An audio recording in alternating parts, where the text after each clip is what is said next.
Now, we're going to skip through a few slides for the sake of time, but I am going to describe the pros and cons of buying real estate with a self-directed IRA. How many people are real estate investors here? Yeah, this is worth it then, everybody. So self-directed IRAs, why do this? I think the number one reason is because of the ability to earn compound interest on your money. First off, any money that comes back into your IRA is tax-free in a Roth or tax-deferred. Sweet, no tax. You don't have to do an exchange, which Bill Exeter will be talking about later. This money is inside an IRA, and it's tax protected. It's tax-free, tax-deferred. So there's no time limit for holding the property. You could buy the house today. Your IRA could sell it tomorrow. There's no tax ramification. But when your IRA, one of the things that you find, and it's coming up more and more, is how many fees are charged when your IRA is in the stock market. Every time you do a transaction, all the fees and fees and fees.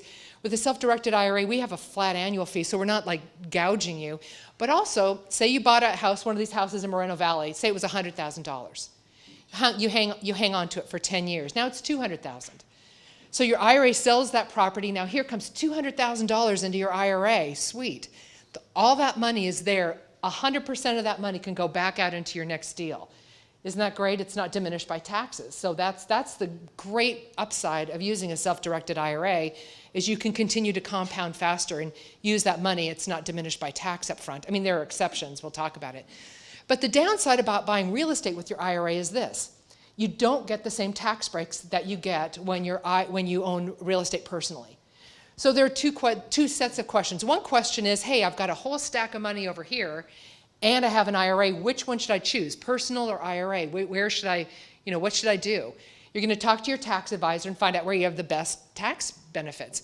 But if your question is a different question, if your question is, look, I have a lot of money sitting here in my old 401k, and if the question is instead, do I leave it in the stock market or do I invest in assets that I know best, like real estate? That's a different question.